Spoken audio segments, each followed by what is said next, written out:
بسم الله الرحمن Bismillahirrahmanirrahim. الرحيم.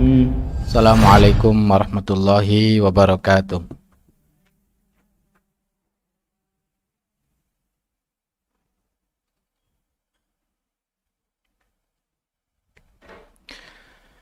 Innal hamdalillah nahmaduhu wa nasta'inuhu wa nastaghfiruh wa na'udzu billahi min syururi anfusina wa sayyiati a'malina. Man yahdihillahu fala mudhillalah wa may yudlil fala hadiyalah.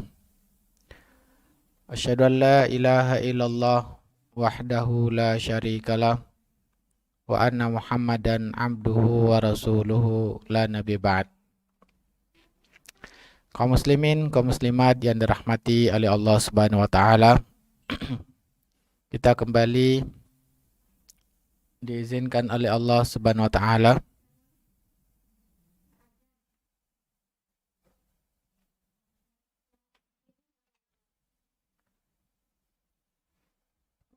melanjutkan kajian fikih muamalah maliyah, yang mana pada kajian kita kali ini karena dalam rangka berada di waktu akhir bulan Sya'ban, dan insya Allah Subhanahu wa taala, jika Allah menghendaki, kita akan memasuki pada bulan yang mulia, yaitu bulan Ramadan. Semoga Allah Subhanahu wa taala memberikan kesempatan bagi kita untuk berjumpa di bulan yang mulia, yaitu bulan Ramadan, dan termasuk orang-orang yang bisa mengambil kesempatan untuk beribadah kepada Allah di bulan yang mulia tersebut. Maka di antara kemuliaan bulan Ramadan yaitu dikenal dengan bulan yang mulia, dermawan, dan Rasulullah Shallallahu Alaihi Wasallam, beliau di bulan Ramadan sangat dermawan. Maka kedermawanan Rasulullah Sallallahu Alaihi Wasallam di bulan Ramadan ini dalam bentuk banyaknya mengeluarkan hartanya. Maka mengeluarkan harta itu ada yang bentuknya wajib dan ada yang bentuknya sunnah, yaitu dengan sedekah. Ada yang sedekah wajib dan ada sedekah sunnah. Maka oleh karena itu juga di bulan Ramadan terdapat kewajiban diantaranya zakatul fitri. Maka kita akan membahas hukum-hukum fikih berkaitan dengan zakat. Jamaah yang dirahmati oleh Allah Subhanahu wa taala, zakat ini merupakan salah satu rukun Islam yang wajib kita ketahui secara rinci. Maka oleh karena itu wajib bagi setiap orang muslim untuk terus mempelajari lebih rinci berkaitan dengan hukum-hukum tentang zakat. Insya Allah kita akan mengetahui nantinya pengertian, hikmah, serta hukum-hukum yang berkaitan dengan ibadah zakat ini.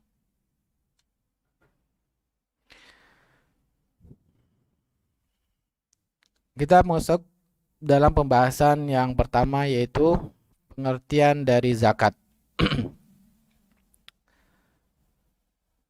Secara bahasa, zakat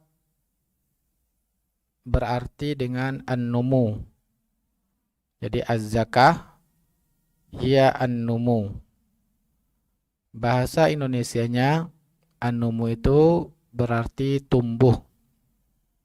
Ya, sesuatu yang tumbuh. Atau bisa juga secara bahasa az-zakah bimana at-tathhir, toharoh, yaitu kesucian atau pembersihan. Nah, inilah makna az-zakah secara bahasa. Bisa maknanya sesuatu yang tumbuh atau maknanya kebersihan atau pembersihan. Adapun ketika kita mendengar kata zakah di dalam ayat-ayat Al-Quran maupun hadis-hadis Nabi Sallallahu Alaihi Wasallam, di antaranya nanti kita akan mengetahui dalil tentang kewajiban zakat. Wa aqimus shalah wa atuz zakah. Ya, maka di dalam ayat ini ada kata az-zakah, wa aqimus shalah wa atuz zakah. Dirikanlah salat dan tunaikanlah, bayarkanlah zakat. Maka pengertian zakat di dalam ayat tersebut maupun hadis Nabi yang menjelaskan tentang zakat dijelaskan oleh para ulama, yaitu kewajiban untuk mengeluarkan bagian tertentu pada harta tertentu dengan persyaratan yang tertentu dan pada golongan tertentu. Nah, inilah yang dimaksud dengan zakat secara istilah. Dari pengertian ini berarti kita akan mempelajari hukum-hukum dalam zakat ini, diantaranya yang pertama yaitu kewajiban untuk mengeluarkan bagian tertentu. Ya, berapa bagian yang harus dikeluarkan, yang diwajibkan bagi setiap muslim untuk mengeluarkannya pada hartanya. Nah, kemudian harta yang tertentu. Jadi tidak semua harta itu ada kewajiban untuk dikeluarkan. Hanya pada harta tertentu. Nah, itu akan kita ketahui. Kemudian juga ada syarat-syarat yang tertentu juga. Kapan syarat wajibnya. Dan penyalurannya juga pada golongan tertentu. Nah, inilah yang harus kita pelajari supaya kewajiban zakat ini bisa kita tunaikan kepada Allah dengan niat ikhlas dan diterima oleh Allah Subhanahu wa taala. Karena sesuatu yang wajib tersebut selain dari ikhlas juga butuh kepada ilmu, yaitu berupa ittiba, mengikuti tuntunan dari Rasulullah Sallallahu Alaihi Wasallam. Maka kita tujuan mempelajari fikih zakat ini agar bisa menjadi orang yang bertakwa kepada Allah dalam bentuk menjalankan perintah Allah sesuai yang diinginkan oleh Allah Subhanahu wa taala. Dikhawatirkan ketika kita tidak mempelajari tentang fikih zakat ini, ya, kita menjadi orang yang tidak menjalankan perintah Allah, atau bisa jadi kita sudah berusaha untuk menjalankannya, tetapi karena tidak tahu ilmunya, akhirnya salah dalam cara mengeluarkannya atau menyalurkannya. Nah, sehingga kewajiban tersebut berakibat tidak gugur dari kita. Masih ada kewajiban zakat.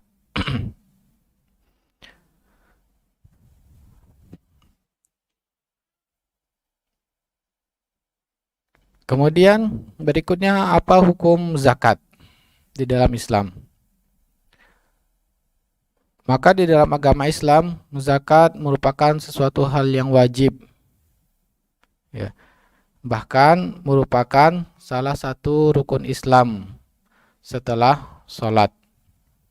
Jadi rukun Islam yang ketiga. Dan kita sering mendengarkan atau membaca ayat-ayat maupun hadis-hadis Nabi Sallallahu Alaihi Wasallam yang selalu Allah maupun Rasulnya mengiringi kata salat setelahnya dengan kata zakat. Oleh karena itu, kewajibannya setelah kewajiban ibadah salat. Contohnya tadi dalam surah Al-Baqarah ayat 43, Allah Subhanahu wa taala berfirman, "Dirikanlah salat dan tunaikanlah zakat. Wa aqimus shalah wa atuz zakah." Kemudian juga di dalam firman Allah Subhanahu wa taala dalam surah At-Taubah ayat 103, yang mana Allah berfirman, ambillah zakat dari harta mereka untuk mensucikan dan membersihkan mereka. Yaitu Allah Ta'ala berfirman, khuz min amwalihim sadaqatan tutahhiruhum wa tuzakkihim biha. Ambillah wahai Muhammad. Allah memerintahkan kepada Nabi Muhammad sallallahu alaihi wasallam sebagai utusan dari Allah untuk menyampaikan hal-hal yang wajib dan juga sebagai pemimpin kaum muslimin ketika itu. Ya. Maka perintah Allah ini juga merupakan kewajiban yang harus dilaksanakan oleh para pemimpin kaum muslimin untuk mengambil harta dari orang-orang yang sudah wajib untuk mengeluarkan zakat. Mengambil secara ini, ya, perintah untuk mengambil menunjukkan adalah sesuatu yang wajib bagi seorang muslim. Dan berdasarkan ayat ini juga, maka para ulama mengatakan bahwa amil itu, ya, adalah orang-orang yang ditunjuk. Amil itu adalah para pekerja yang mengambil zakat dan menyalurkan zakat. Maka amil itu harus ditunjuk oleh pemimpin. Maka di negara kita amil itu harus yang terdaftar di pemerintahan. Maka tidak boleh, ya, sebagai seorang amil dan mengambil hak amil jika tidak terdaftar dengan pemerintah. Karena berdasarkan firman Allah Ta'ala tadi surah Taubah ayat 103, ambillah Muhammad. Ya, maka Nabi Muhammad sebagai pemimpin. Inilah dalil dari Al-Quran yang menunjukkan bahwa ibadah zakat tersebut merupakan suatu kewajiban, ya, setelah ibadah sholat. Sedangkan hadis Nabi SAW yang mana Rasulullah SAW mengatakan, bunyal Islamu ala khamsin syahadati an la ilaha illallah wa iqamis shalah wa ita'iz zakah. Islam itu dibangun atas 5 hal. Yang pertama, bersaksi bahwa tidak ada yang berhak diibadahi untuk diibadahi yaitu kecuali Allah Subhanahu wa taala. Dan Nabi Muhammad SAW adalah utusan Allah. Kemudian mengerjakan sholat, dan yang kemudian yaitu menunaikan zakat. Maka dalam hadis ini menunjukkan bahwa zakat rukun Islam. Ya. Maka seseorang yang mengaku sebagai muslim, dia harus mengeluarkan zakat ini. Maka jika tidak mengeluarkan zakat dan mengingkari, ya, kewajiban zakat ini bisa menyebabkan orang tersebut keluar dari agama Islam. Terus bagaimana hukumnya orang yang tidak menunaikan zakat karena pelit? Ya. Karena dia khawatir miskin, atau dia tidak mau mengeluarkannya padahal dia tahu bahwa zakat itu adalah sesuatu hal yang wajib. Maka para ulama mengatakan bahwa pemimpin akan mengambil zakat orang tersebut dengan cara paksa. Dan orang yang tidak mau mengeluarkan zakat tersebut diberi hukuman oleh pemimpin. Bahkan jika orang tersebut melawan, maka diperangi. Nah, diperangi itu bisa berdampak pada terbunuhnya orang tersebut. Maka, ya, menunjukkan bahwa zakat ini sesuatu hal yang begitu besar kewajiban bagi seorang muslim untuk melakukannya. Berdasarkan surah At-Taubah ayat 5, firman Allah Subhanahu wa taala, jika mereka bertaubat dan mendirikan salat dan menunaikan zakat, maka biarkanlah mereka. Menunjukkan ayat ini bahwa jika sudah mendirikan salat, perintah untuk salat, dan mereka mendirikan salat, dan mereka juga sudah menunaikan zakat, maka mereka tidak diperangi lagi. Menunjukkan bahwa diperangi sampai mereka mendirikan salat dan juga menunaikan zakat. Juga perkataan dari Umar bin Khattab, ya, yang mana Umar mengatakan, jika mereka tidak menunaikan zakat yang dulu mereka tunaikan pada Rasulullah SAW, niscaya aku akan memerangi mereka. Hadis ini diriwayatkan Imam Bukhari dan Imam Muslim. Yang mana ketika Rasulullah SAW wafat, maka banyak orang-orang yang keluar dari agama Islam atau murtad. Dan juga banyak diantaranya orang-orang yang mereka tidak menunaikan zakat, padahal di masa Rasulullah SAW hidup mereka menunaikan zakat. Maka Abu Bakar pun memerangi mereka, dan Umar pun mengatakan dengan perkataan yang sama. Kemudian apa hikmahnya Allah Subhanahu wa taala mewajibkan zakat ini? Ya. Maka ketika Allah mewajibkan sesuatu hal, ini adalah atas kehendak Allah Subhanahu wa taala. Tetapi ya, para ulama mencari hikmahnya, kebaikan yang akan didapatkan, diterima oleh hamba itu sendiri. Karena Allah tidak mungkin, ya, maka setiap perintah Allah atau larang Allah pasti memiliki kebaikan-kebaikan. Nah, maka para ulama mencari apa hikmahnya. Di antaranya yang pertama, dengan seseorang mengeluarkan zakat, ini akan mensucikan harta dan menjadikan harta orang tersebut akan terus berkembang. Tadi seperti yang sudah kita ketahui, secara bahasa, zakat itu artinya berkembang dan juga suci.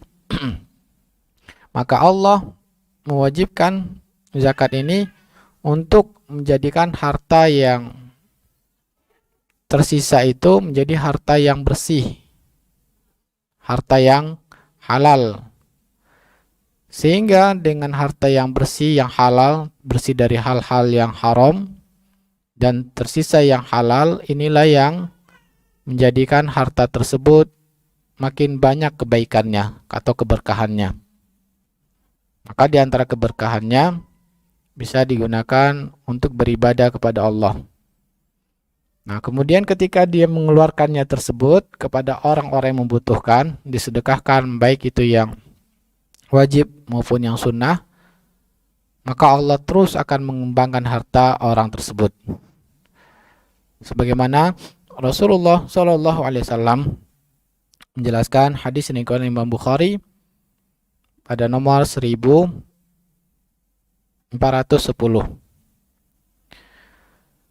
bahwa seseorang yang mengembangkan hartanya dengan sedekah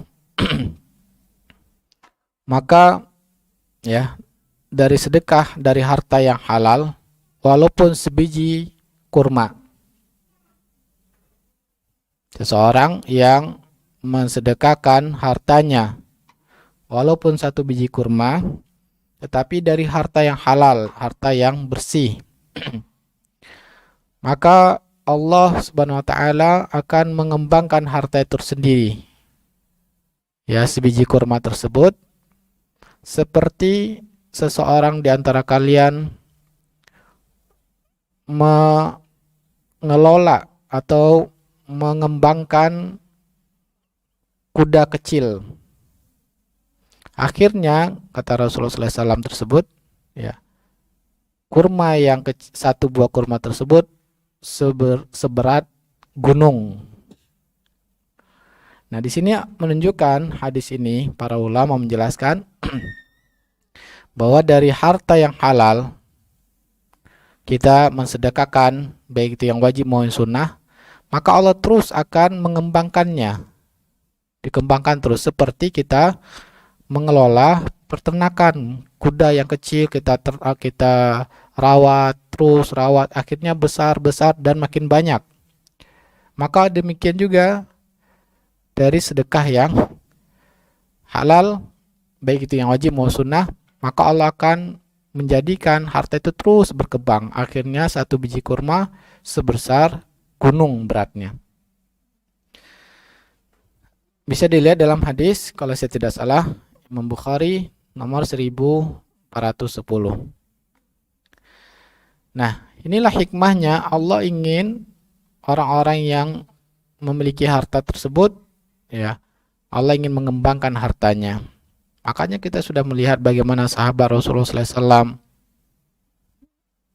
mereka, ya, dengan banyaknya mereka menginfakkan dan terus berkembang hartanya. Hanya beberapa tahun mereka awalnya di awal hijrah dalam keadaan kesulitan, tapi tidak lama setelah itu, ya, mereka memiliki harta yang banyak dan terus berkembang. Kemudian hikmah lainnya membersihkan hati dari sifat pelit. Kemudian berempati serta meringankan beban orang yang membutuhkan, orang miskin. Kemudian menjadi sempurna iman orang membayar zakat tersebut. Akhirnya mendapatkan ridho dari Allah Subhanahu wa taala. Kemudian akan menyebabkan masyarakat tersebut mereka kuat, ya, menjadi masyarakat yang kuat, saling tolong menolong seperti satu keluarga. Sehingga apa yang terjadi, hilanglah perasaan iri, dengki, ya. Yang mana iri dan dengki inilah menyebabkan, ya, kerusakan. Kenapa sering terjadi pencurian? Kenapa sering terjadi pembegalan, pembunuhan? Karena disebabkan, ya, orang-orang kaya mereka tidak peduli terhadap orang-orang miskin yang kelaparan. Akhirnya mereka tega membunuh, ya, mereka hilang rasa kasihan orang-orang yang lemah imannya ini terhadap orang lain. Kenapa? Karena orang-orang kayanya pun tidak peduli terhadap orang-orang yang membutuhkan di sekitarnya. Sehingga hikmahnya terciptalah keadilan sosial dan roda ekonomi akan bergerak dengan baik, dengan normal. Nah, itulah hikmah yang begitu mulia, ya, Allah mensyariatkan ibadah zakat ini. Maka sebaliknya ketika ibadah zakat tersebut tidak ditunaikan, dan itu yang kita lihat di zaman kita sekarang ini, sangat sedikit kaum muslimin yang paham tentang masalah zakat ini. Sehingga, ya, yang mengeluarkan zakat itu tidak sesuai dengan tuntunan Allah dan Rasulnya. Maka yang kaya makin kaya dan tidak peduli dengan orang fakir miskin yang ada sekitarnya, dan akhirnya kita lihat yaitu banyaknya kriminal di sekitar kita. Begitu banyaknya, ya, antara perbedaan, begitu banyaknya orang-orang miskin. Kenapa? Karena orang-orang kayanya tidak peduli. Maka kita lihat bagaimana, ya, di awal-awal Islam ini muncul dan dijalankan dengan baik oleh para sahabat serta tabi'in, tabi'ut tabi'in, maka hanya di masa Umar bin Abdul Aziz, di masa Umar pun, ya, dan bahkan di masa Umar bin Abdul Aziz itu sangat sulit mencari orang yang fakir miskin. Sehingga ketika seorang harus mengeluarkan zakat itu, mereka sangat sulit mencari orang yang berhak menerimanya. Sehingga kehidupan betul-betul Allah berikan keberkahan, ya, di masa yang betul-betul menjalankan syariat Allah SWT. Berikutnya syarat-syarat wajib zakat. Siapa saja yang wajib syaratnya supaya sah mengeluarkan zakat dan sudah wajib untuk mengeluarkan ibadah zakat. Kita ketika menjelaskan suatu ibadah, ya, apalagi ibadah yang wajib, maka tentunya akan mendapatkan balasan yang paling besar dari Allah SWT. Maka oleh karena itu ada syarat-syarat yang harus dipenuhi supaya ibadah yang wajib tersebut menjadi sah, ya, supaya mendapatkan pahala yang juga besar dari Allah SWT. Maka yang pertama, yang sah mengerjakan ibadah zakat adalah seorang muslim dan yang merdeka. Inilah yang sah dan yang wajib untuk mengeluarkan ibadah zakat. Maka tidak ada kewajiban zakat dari non-muslim dan yang sebagai budak. Kemudian yang kedua, syarat wajibnya harta milik orang tertentu. Ya. Contohnya, seorang memiliki harta. Maka harta orang tertentu inilah yang ada kewajiban ibadah zakatnya. Sedangkan jika harta itu dimiliki lebih dari satu orang, maka tidak ada kewajiban zakatnya. Contohnya, ya, harta itu dimiliki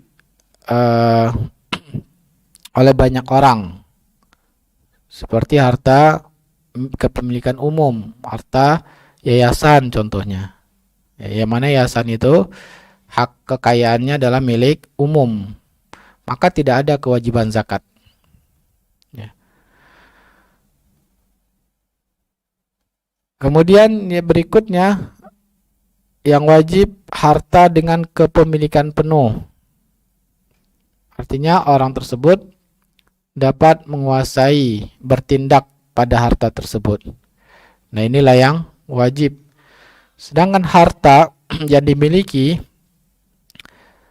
tetapi tidak dapat bertindak pada harta tersebut, maka belum ada kewajiban zakatnya. Contohnya, ya, seorang memiliki harta tetapi berada di tangan orang lain dan dia tidak dapat bertindak pada harta piutangnya tersebut. Ya, bisa jadi, ya, piutang tersebut dibayarkan tepat pada waktunya atau bisa jadi tidak terbayarkan. Maka piutang yang tidak lancar ini, maka tidak ada kewajiban zakatnya. Tapi piutang yang lancar, yang memang apapun bisa dilakukan oleh pemilik ini, maka ada kewajiban zakatnya. Contohnya seperti apa? Yang piutang tapi kita dapat bertindak pada uang tersebut, contohnya uang yang ada di rekening bank. Maka uang itu tidak di tangan kita, berada di tangan bank. Tetapi kita bisa bertindak semau, ya, keinginan kita. Maka ini wajib untuk dikeluarkan zakatnya. Kemudian yang syarat berikutnya, harta yang berkembang. Ya, memang diniatkan untuk berkembang. Adapun harta yang diniatkan untuk dipakai, memang harta yang dipakai, maka tidak ada kewajiban zakatnya. Contohnya, ya, rumah yang untuk kita pakai, bukan untuk niat kita jual belikan. Atau kendaraan yang kita pakai, ya, maka tidak ada kewajiban zakatnya.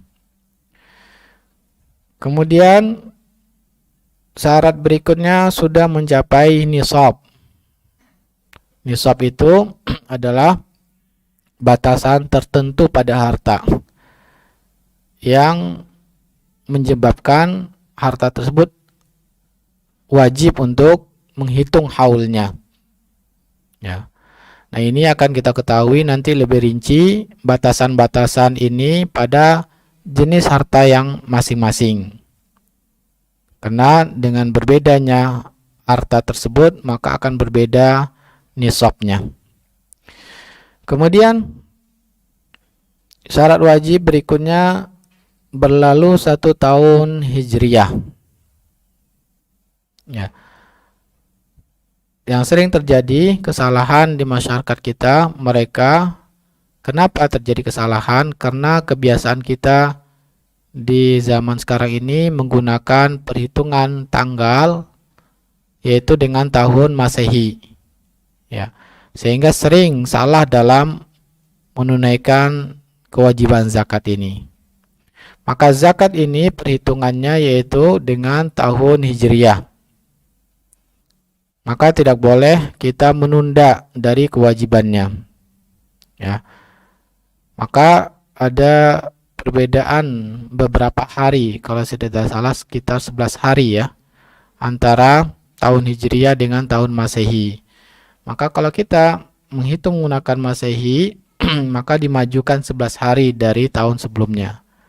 Nah, kalau kita menundanya, ya misalkan menghitung dengan Masehi dan mengeluarkannya 2,5, berarti terjadi penundaan dari hari wajibnya, maka ini bisa berdampak dosa bagi kita, ya. Kenapa tidak segera menunaikan ibadah zakat tersebut? Kemudian jadi tahunnya tersebut adalah tahun Hijriyah. Nah, kalau kita ingin mengeluarkan ya dengan tahun Masehi, karena untuk memudahkan kita dalam perhitungan pembukuan, misalkan pembukuan keuangan menggunakan Masehi, maka kita mengeluarkannya menyesuaikan selisih hari tersebut, ya. Maka menjadi lebih kurang 2,7 ya, kalau nggak salah ya. Selisih harinya tersebut di proratakan hitungannya. Kemudian syarat berikutnya harta yang halal. Nah, ini syarat wajibnya. Maka tidak sah dan tidak wajib dari harta yang haram. Maka tidak ada kewajiban zakat dan tidak sah zakat tersebut ya jika dikeluarkan dari harta yang haram. Nah, kesalahan yang sering terjadi dalam menghitung zakat ini, misalkan menghitung zakat pada obligasi atau menghitung zakat tapi dari rekening bank konvensional. Nah, yang mana di sana juga menghitung bunganya, ya, menghitung bunga totalnya baik dari pokok maupun bunganya. Maka ini berdampak zakatnya kurang, ya, sehingga mengakibatkan tidak terpenuhinya kewajiban tersebut dengan sempurna. Maka tidak sah zakat yang kurang tersebut, bisa berakibat dosa orang tersebut.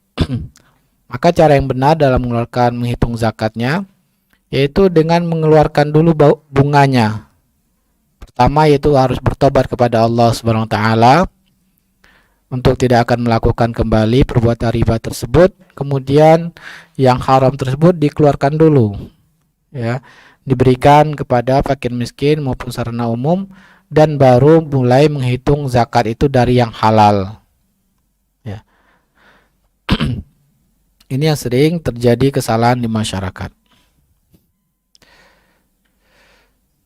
Sekarang kita masuk pada pembagian zakat. Zakat itu ada dua. Yang pertama zakat pada harta, yang kedua zakat pada badan. Zakat pada harta ini dinamakan dengan zakat mal. Zakat badan dinamakan dengan zakatul fitri. Zakat mal, maka harta yang pertama yang ada kewajiban zakat yaitu dalam bentuk harta emas dan perak. Ya. Di masa Rasulullah Shallallahu Alaihi Wasallam mata uang tersebut berbentuk dinar dan dirham, emas dan perak murni. Maka Allah Subhanahu wa taala mewajibkan pada harta yang berbentuk emas dan berbentuk perak ya untuk mengeluarkan zakatnya dalam surah At-Taubah ayat 34. Allah mengatakan walladzina yaknizuna adz-dzahaba wal fiddata wa la yunfikuna fi sabilillah fabashirhum bi'adzabin alim. Orang-orang yang menimbun emas dan perak dan tidak mengeluarkan zakatnya di jalan Allah, kabarilah mereka dengan azab yang pedih. Ayat berikutnya Allah menjelaskan azabnya, bentuk azabnya, bahwa pada hari itu akan dipanaskan harta mereka, ya, dan disetrikakan kepada jidat, lambung, dan punggung mereka. Ini menunjukkan bahwa emas dan perak ada kewajiban zakatnya. Berapa nisab emas dan perak tersebut? Ya, nisab itu adalah kapan atau batasan mulai menghitung zakat pada tahun berikutnya. Adapun nisab emas berdasarkan sabda Rasulullah Shallallahu Alaihi Wasallam diriwayatkan oleh Abu Dawud, tidak ada kewajiban pada emas hingga sampai 20 dinar. Maka apabila sudah berlalu 1 tahun Hijriah, ditunaikan setengah dinar. Ya. Maka dalam ucapan Nabi ini menjelaskan nisab emas itu setara dengan 20 dinar. Ya. Berapa berat 20 dinar tersebut? Maka kita konversikan 20 dinar itu lebih kurang 85 gram emas. Karena 1 dinar itu beratnya 4 gram, 25. Ya. Berarti 4,25 dikali 20 sama dengan 85. Ya. Maka yang sudah memiliki emas beratnya sudah mencapai 80 gram emas, maka sudah mencapai nisab. Maka akan menunggu, ya, 1 tahun Hijriyah untuk mengeluarkan kewajiban zakat pada emasnya tersebut. Kemudian adapun zakat, adapun nisab perak, yaitu apabila sudah mencapai 200 dirham. 200 dirham. Dan jika dikonversikan 200 dirham ini, ya, lebih kurang 600 graman. Bentar ya. Nah, ini butuh, karena 1 gram dirham, 1 dirham itu kalau saya tidak salah beratnya 3 gram. 3 gram. Berarti 3 kali 200 ya. Berarti 600-an ya. 600-an gram atau 669 atau 659. Nah, lebih kurang segitu. Jadi apabila seorang memiliki perak sudah mencapai beratnya 600-an gram, ya, ini lebih kurang, ya, maka pada tahun berikutnya sudah mengeluarkan zakatnya. Yang menjadi pertanyaan, di masa Rasulullah SAW, ya, emas dan perak ini mayoritasnya dalam bentuk yaitu mata uang, dinar dan dirham. Adapun di masa kita sekarang, ya, mata uang kita tidak berbentuk emas. Apakah ada kewajiban zakatnya? Maka para ulama menganalogikan, ya, karena mayoritas uang di masa Nabi berbentuk emas, maka apapun bentuk mata uangnya, walaupun bukan dari emas dan perak, tetap ada kewajiban zakatnya. Ya. Yang menjadi masalah, uang kita ini, rupiah, ini nisabnya mengikuti dinar, emas, atau mengikuti dirham. Ya, kalau mengikuti dinar berarti lebih kurang 85 gram emas. Jika kita konversikan dengan rupiah, kira-kira nilainya saat sekarang ini yaitu 85 juta rupiah. Karena lebih kurang 1 gram emas murni 24 karat yaitu senilai 1 jutaan. 1 juta. Sedangkan perak ya di masa kita sekarang ini nilainya lebih kurang hanya 12 jutaan yang 200 dirham tersebut. Jadi 200 dirham kalau kita konversikan ke rupiah itu nilainya hanya 12 jutaan. Nah, maka terjadi perbedaan para ulama. Lajnah Daimah Kerajaan Arab Saudi memfatwakan bahwa diambil kepada yang menguntungkan fakir miskin, yaitu nisabnya adalah nisab uang sekarang dengan perak. Apabila seseorang sudah mencapai 12 jutaan nilai uangnya atau 200 dirham, maka tahun berikutnya sudah harus mengeluarkan 2,5-nya atau 1/40-nya.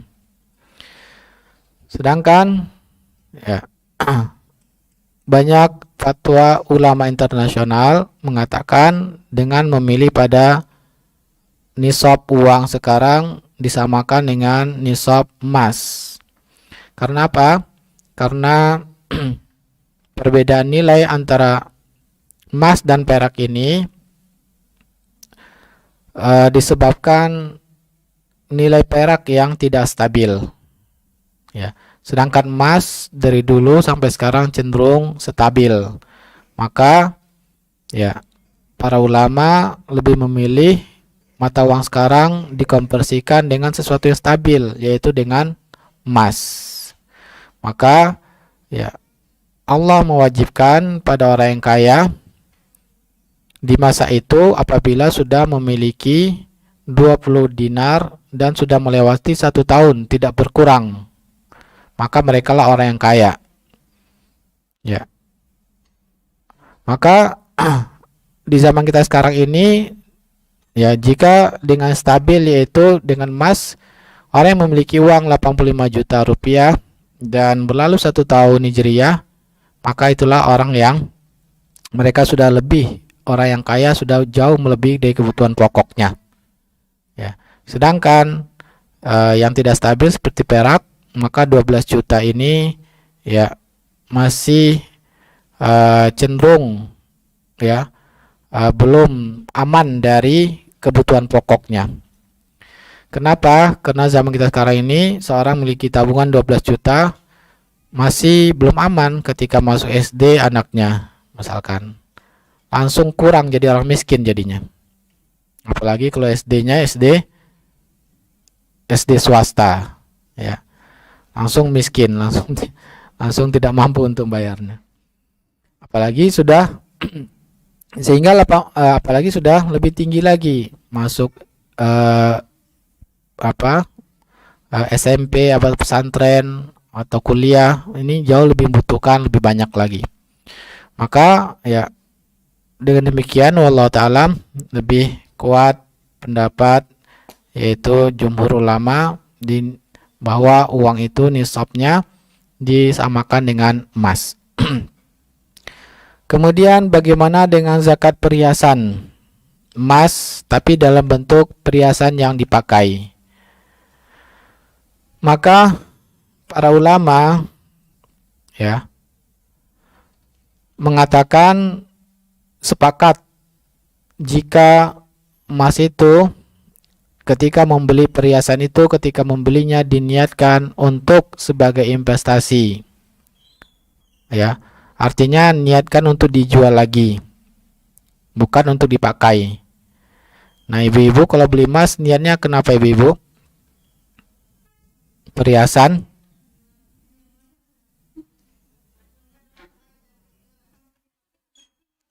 Ya, ibu-ibu niatnya, ada yang sebagian ibu-ibu yang niatnya kenapa beli emas nanti ketika butuh uang gampang menjualnya. Ya, berarti ini niat membelinya adalah untuk investasi, akan dijual lagi ketika butuh uang. Nah, ada yang memang niat awalnya itu ketika membeli supaya kelihatan cantik, ya. Nah, sehingga membeli perhiasan. Biasanya kalau niatnya supaya kelihatan cantik ini tidak banyak perhiasannya, ya. Tapi karena akan dipakai. Nah, otomatis biasanya hanya seperti apa? Yang anting ya, Bu ya. Anting itu yang nyaman dipakai berapa gram beratnya? Kalau 20 gram, 100 gram nyaman nggak dipakai di telinga? Tidak nyaman lagi kan? Nah, ibu-ibu ketika melihat orang yang menggunakan gelang, gelangnya beratnya sampai 200 gram, banyak, itu nyaman nggak ngelihatnya, makainya? Nah, ini sehingga para ulama sepakat ketika perhiasan itu diniatkan awal membelinya memang untuk sebagai investasi, maka wajib dikeluarkan zakatnya. Tetapi jika awal niatnya ingin dipakai, jumhur ulama mengatakan tidak ada kewajiban zakatnya karena akan dipakai. Maka sesuatu yang dipakai karena kebutuhan tidak ada kewajiban zakatnya. Ya. Kemudian walaupun mayoritas ulama mengatakan tidak wajib, tapi ketika ditanya hukum zakat pada perhiasan, maka setelah menjelaskan mayoritas ulama mengatakan tidak wajib jika dipakai, tetap mereka mengatakan kehati-hatian lebih baik dihitung dan dikeluarkan zakatnya. Kenapa? Karena perbedaan para ulama pada hadis dalam menyesuaikannya, yaitu sebuah hadis seorang wanita bertemu dengan Rasulullah SAW dan bersama wanita tersebut ada anak perempuannya. Di antara hadis yang diperselisihkan para ulama kesahihannya. Maka Rasulullah SAW melihat anak perempuan tersebut, ya, anak kecil tersebut memiliki gelang yang besar terbuat dari emas. Maka Rasulullah SAW mengatakan kepada ibunya, apakah engkau sudah mengeluarkan zakatnya? Maka ibunya mengatakan belum. Maka Rasulullah SAW mengingati bahayanya.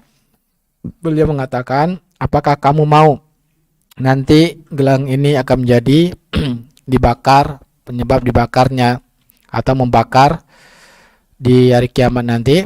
Maka ya ketika itu si ibu langsung mengeluarkan zakatnya. Maka banyak ulama dahulu mendhaifkan hadis ini, tapi setelah diteliti maka ulama-ulama kontemporer mensesuaikan hadis ini. Wallahu taala alam. Maka selalu para ulama mengatakan untuk kehati-hatian lebih baik dihitung.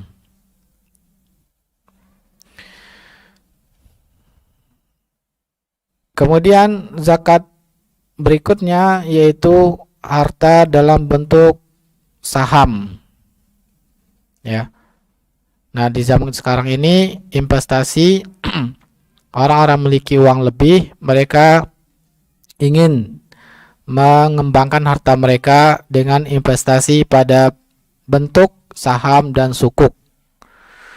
Maka saham ini dalam menghitung zakatnya ada yang tujuan membeli saham tersebut untuk mendapatkan bagi hasil atau dividen. Maka dilihat dari saham tersebut. Ya, jika sahamnya adalah perusahaan dalam produksi barang, maka yang dilihat adalah laba bersihnya. Ya. Laba bersih atau pembagian dividen itu yang dihitung zakatnya. Ya, jika memproduksi barang. Ya, contohnya kita membeli saham atau memiliki saham 50% pada sebuah pabrik. Yang mana pabrik ini baik itu memproduksi mobil atau barang-barang yang akan dijual. Maka bagaimana cara menghitung sahamnya? Yaitu dilihat dari laba bersihnya. Ya, ketika mendapatkan laba bersih, Nah, itulah yang kita hitung bagian dari zakat. Adapun jika perusahaan itu perdagangan, ya, bukan memproduksi barang tapi beli barang jual lagi, beli barang jual lagi, berarti ini perdagangan. Maka ini zakat perniagaan.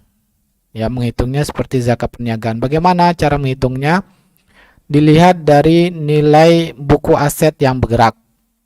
Ya, dilihat aset yang bergeraknya.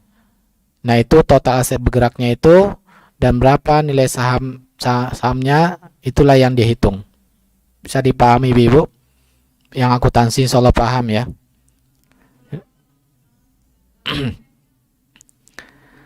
Jika saham itu perusahaannya, usahanya adalah perdagangan. Perdagangan itu artinya tidak produksi, hanya beli barang jual lagi, ya. Maka bagaimana cara menghitung sahamnya tersebut, zakatnya, yaitu dengan menghitung aset-aset perusahaan itu yang bergerak. Ya, yang bergerak, nah itulah persentasekan saja sahamnya. Misalkan perusahaan itu nilai aset bergeraknya 100 juta. Seseorang memiliki saham di perusahaan itu 50%. Berarti dia menghitung zakatnya pada hartanya di perusahaan itu berapa juta? 50 juta. Paham ya? Nah, itulah cara menghitung saham jika bentuknya perdagangan. Sedangkan produksi hanya melihat dari laba bersihnya saja. Berarti aset yang tidak bergerak itu tidak dihitung dalam perusahaan perdagangan, maka aset yang tidak bergerak itu tidak dihitung. Contohnya, aset yang tidak bergerak, perusahaan itu memiliki gudang atau gudangnya tidak dihitung. Atau mobil yang dipakai, maka tidak dihitung. Yang bergerak itu maksudnya seperti uang tunai, kemudian barang dagangannya, ya, kemudian piutang yang lancarnya, itulah yang dihitung. Di antara yang dihitung dalam menghitung zakatnya. Kemudian harta berikutnya yaitu surat-surat berharga seperti sukuk, obligasi dan lain-lainnya, ya. Nah, bagaimana kita cara menghitungnya? Maka seseorang, contohnya perorangan Bu ya. Seorang suami, nah ibu-ibu, misalkan suaminya memiliki uang tunai, memiliki saham, memiliki emas bentuknya logam mulia, maka semua harta ini digabung, ya, digabung dan dihitung. Totalnya itulah yang dikeluarkan 2,5%-nya apabila sudah berlalu 1 tahun Hijriah. Ya. Maka dipisahkan, ya, yang dihitung adalah harta suami. Jangan dicampur. Harta istri juga jika istri memiliki harta yang sudah wajib zakat seperti sudah mencapai nisab, ya, maka menghitungnya juga sendiri dipisahkan, ya. Jadi jangan dicampur antara harta suami dengan harta istri. Kemudian berikutnya juga zakat perniagaan, ya. Kita sudah menjelaskan sedikit tadi tentang usaha dalam perniagaan, maka juga ada zakat perniagaan. Apa yang dimaksud dengan niaga? Niaga adalah, atau perniagaan adalah seluruh barang yang diniatkan untuk dijual, ya. Jadi ketika seorang membeli barang dan dia ingin menjualnya, berarti ini adalah barang niaga. Maka apabila sudah mencapai nisab 1 tahun Hijriah berikutnya wajib mengeluarkan zakatnya. Seseorang membeli rumah karena apa? Karena ingin nanti ketika mahal dia akan menjualnya. Nah, berarti ini adalah barang dagangan. Seseorang membeli sapi ketika lebaran kurban nanti akan menjualnya, berarti ini adalah barang dagangan, ya. Apabila sapi atau rumahnya sudah mencapai nisab, yaitu senilai 85 juta, maka pada tahun berikutnya walaupun belum laku tetap ada kewajiban zakatnya. Ya. Kemudian apa dalilnya? Dalilnya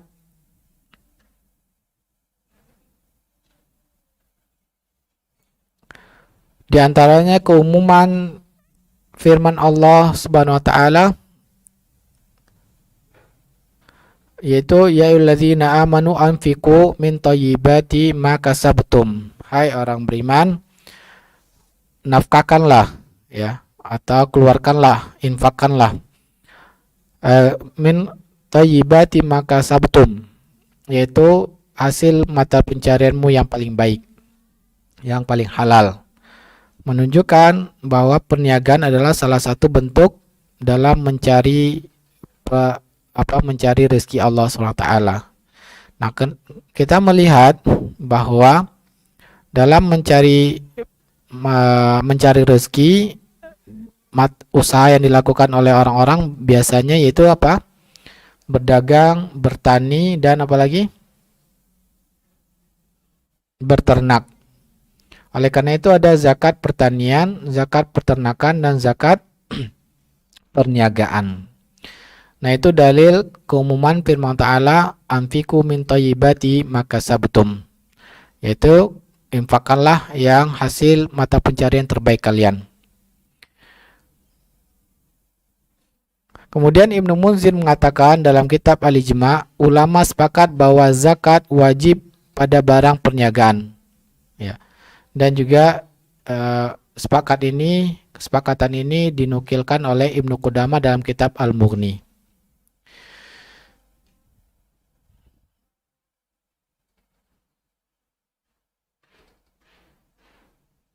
Nah, cara mengeluarkan zakat perniagaan yaitu menghitung zakat perniagaan adalah dilihat saat harga perniagaan mencapai nisab. Ya. Kemudian pada tahun Hijriah berikutnya jika masih sampai nisab, maka dikeluarkan 2,5%. Jadi apapun ya Bu ya. Kalau ibu-ibu misalkan dagangannya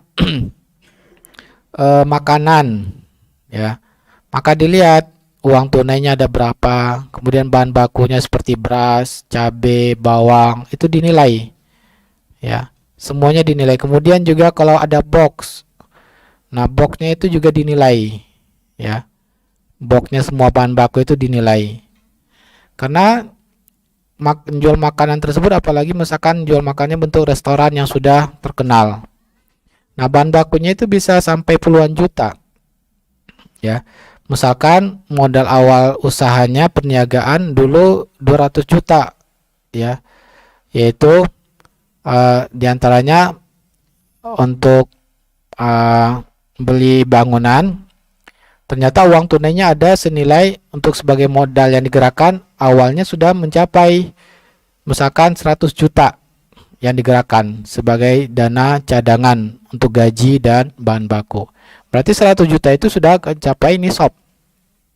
Maka tahun Hijriah berikutnya dilihat berapa uang tunai yang ada dan berapa, misalkan sudah 1 tahun, maka dilihat waktu itu bahan bakunya yang ada apa saja, itu dinilai seluruhnya.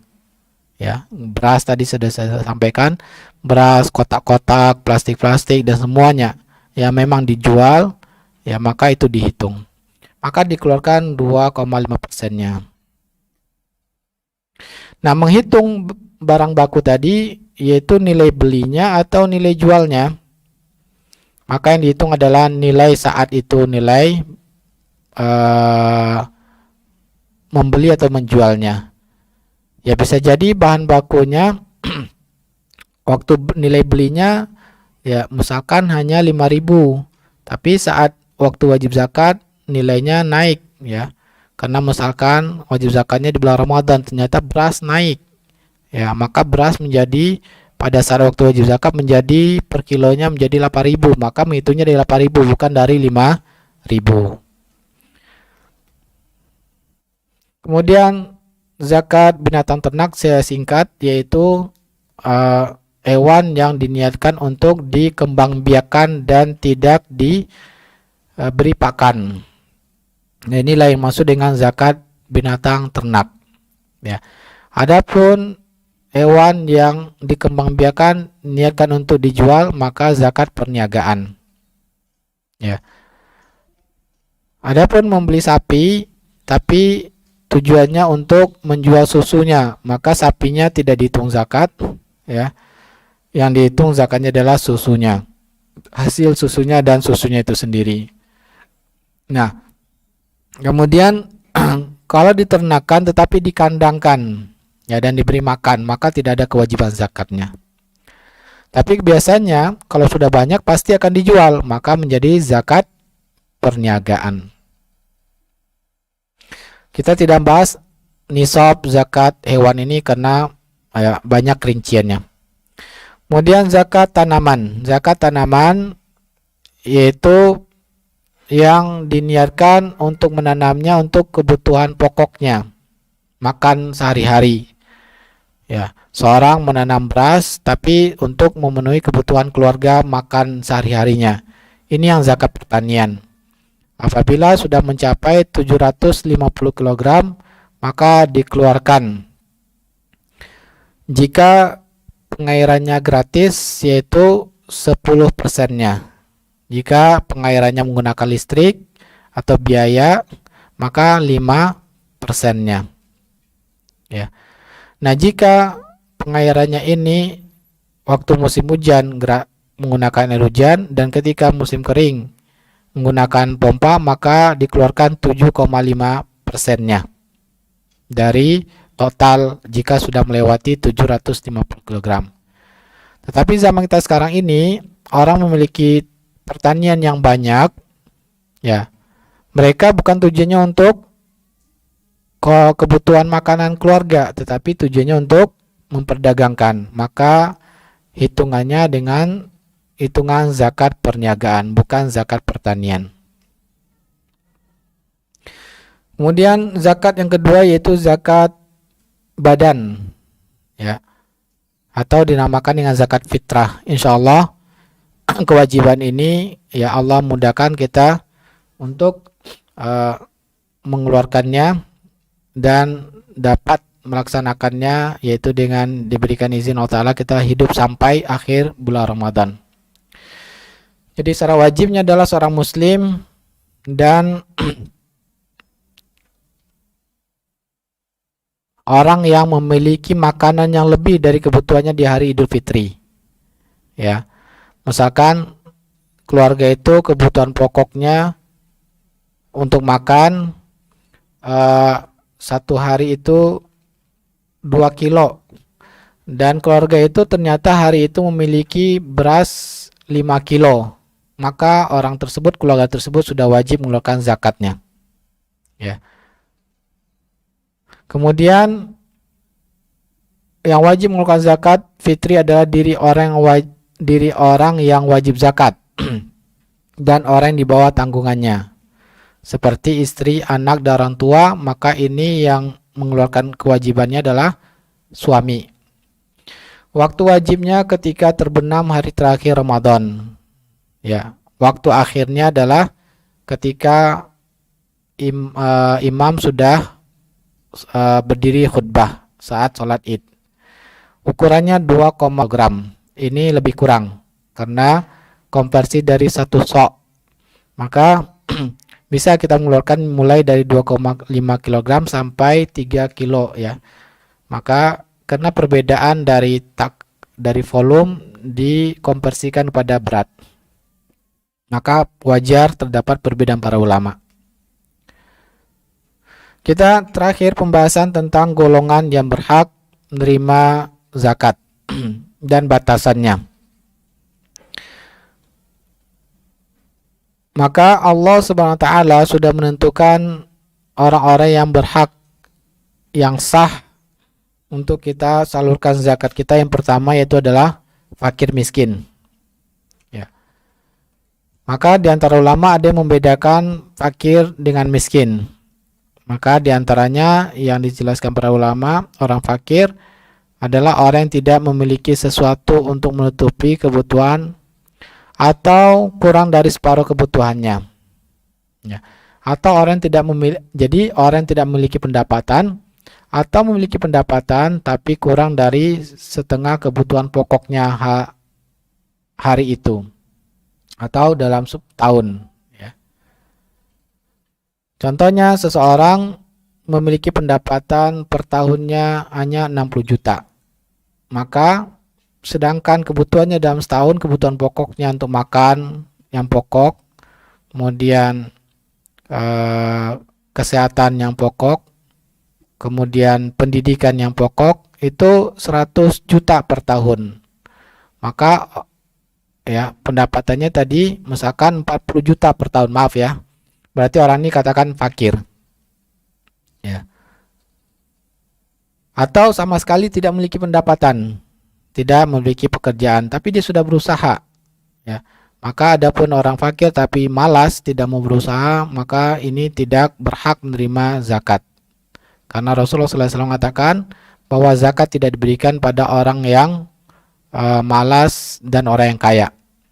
Ya. Kemudian berikutnya miskin. Miskin adalah orang yang dapat memiliki pendapatan ya yang mana pendapatannya tersebut melebihi dari setengah kebutuhan pokoknya tapi tidak sampai seluruhnya. Ya. Maka ini dikatakan orang miskin. Kebutuhan pokoknya per tahun ternyata 100 juta. Sedangkan pendapatannya 60 juta, masih kurang sehingga dia berhutang-hutang ke orang lain. Nah, inilah yang dikatakan miskin, maka boleh mendapatkan zakat sampai ya kebutuhan pokok 1 tahunnya. Inilah batasan maksimal. Lebih dari itu menjadi haram bagi orang ini dan bagi yang mengeluarkan zakat tidak sah. Nah, menunjukkan bahwa ketika mengeluarkan zakat kita harus betul-betul hati-hati dalam memverifikasinya. Jangan sampai ya yang kita berikan tanpa mengetahui secara rinci ya akhirnya ternyata tidak tepat sasaran. Nah, sebagai suatu pelajaran bagi kita ya ada salah seorang yang mengeluarkan zakat dan orang ini kenal dekat dari salah satu yang bekerja sebagai amil zakat. Kemudian dia mengeluarkan zakat hanya melihat zahirnya saja karena seorang yang bertugas petugas di masjid ya. Dan dia melihat zahirnya sepertinya tidak memiliki pekerjaan sehingga dia memberikan zakat malnya kepada petugas masjid tersebut. Ternyata ya petugas yang temannya ini tahu kalau petugas masjid itu ternyata memiliki usaha di kampungnya. Dia hanya mengabdikan hidupnya saja di salah satu masjid yang besar di Jakarta. Ya. Dan sebetulnya dia memiliki usaha di kampungnya. Maka dia mengatakan, kamu sudah memverifikasi belum orang tersebut? Nah, kemudian yang menerima zakat ini bertanya kepada yang bekerja zakat, saya ini berhak atau tidak? Kenapa orang berikan zakat pada saya? Kemudian ditanya ternyata hasil usahanya tersebut lebih dari kebutuhan pokoknya di kampung. Nah, akhirnya dinasihatin orang yang melakukan zakat itu, ulangi lagi zakatmu. Ya. Kenapa? Karena sudah memberikan pada orang yang bukan fakir miskin. Kemudian yang ketiga yaitu amil. Amil adalah orang yang ditunjuk oleh pemerintah untuk menarik zakat. Maka diberikan berhak untuk upah yang sepantasnya pada pekerjaan tersebut, bukan ya. Jadi yang sepantasnya. Jadi amil ini syaratnya supaya mendapatkan gaji dia harus terdaftar di pemerintah. Kalau tidak terdaftar pemerintah maka tidak berhak mendapatkan gaji atau upah. Upahnya pun sesuai dengan pekerjaannya. Misalkan jika dia sebagai direktur keuangan, berapa gaji direktur keuangan pada standarnya. Jika dia sebagai sekretaris, berapa gaji sekretaris suatu usaha yang standar. Maka itulah hak maksimalnya. Walaupun orang kaya tetap boleh menerima gaji dari pekerjaannya tersebut. Kemudian mu'allaf. Mu'allaf adalah orang non muslim tapi diharapkan masuk Islam, atau muslim yang lemah imannya untuk menguatkan imannya. Ya. Inilah yang masuk dengan mu'allaf. Atau orang non muslim yang jika diberikan zakat akan mencegah untuk melakukan kezaliman kepada orang-orang Islam. Nah, inilah yang maksud dengan mu'allaf. Berapa haknya? Haknya hanya ya sebatas terpenuhi tujuan tersebut. Misalkan tujuan agar masuk Islam, maka diberikan berapa sampai dia mau masuk Islam. Atau diberikan kebutuhan pokoknya sehingga kuat imannya. Kemudian berikutnya budak, ya. Maka budak maksudnya adalah budak muslim yang mungkin untuk dimerdekakan, maka dibayarkan harganya. Ya. Maka dimerdekakan. Kemudian orang yang berhutang. Nah, ini orang yang berhutang adalah pengertiannya orang yang berhutang bukan untuk maksiat. Nah, contoh maksiat yaitu berhutang tapi untuk berlebihan kemewahan hidup, maka tidak boleh dibayarkan dengan zakat. Ya. Contohnya seperti apa?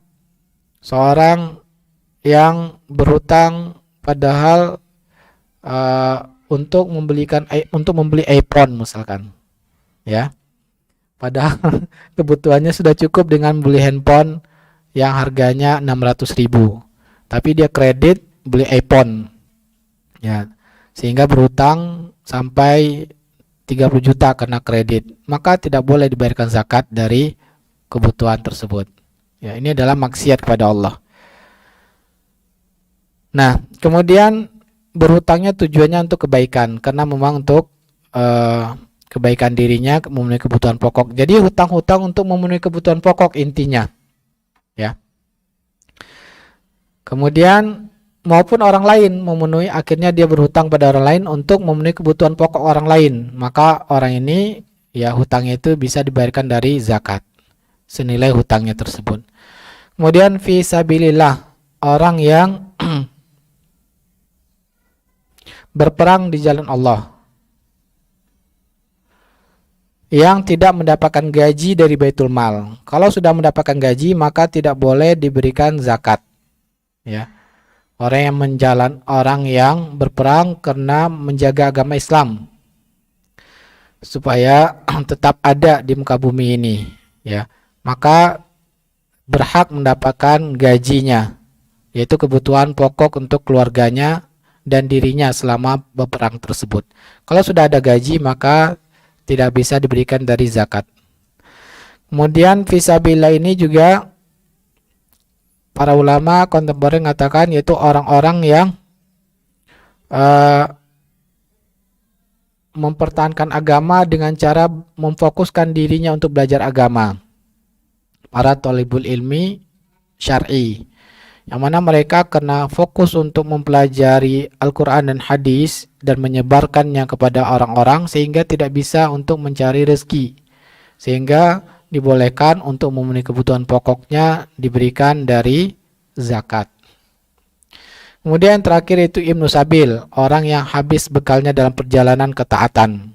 Ya, misalkan pulang ke negerinya ingin silaturahmi dengan orang tuanya, ternyata di tengah jalan dirampok atau dibius sehingga hilang semua hartanya. Maka orang ini jika memang demikian keadaannya valid datanya, maka bisa dibayarkan ongkosnya sampai ke kampungnya. Nah, itulah golongan yang berhak menerima zakat yang dijelaskan Allah Ta'ala. Kemudian kesimpulan terakhir yang tidak boleh menerima zakat, orang kaya, kemudian orang yang tidak mau bekerja, orang yang tidak mampu tapi tidak mau bekerja. Kemudian orang yang wajib dinafkahi seperti orang tua, anak, dan istri. Nah, ini tidak sah zakatnya. Jadi tidak boleh suami menyalurkan zakat pada istrinya, atau pada orang tuanya, atau pada adiknya yang tinggal di rumahnya. Ya. Kemudian yang tidak boleh menerima zakat non-muslim yang tidak diharapkan masuk Islam. Kemudian keturunan Nabi SAW tidak boleh menerima zakat. Kemudian yang kelima adalah budak. Demikianlah ya materi kita tentang zakat, dan sisa waktu kita akan diskusi untuk mendalami baik mengenai zakat maupun yang di luar zakat.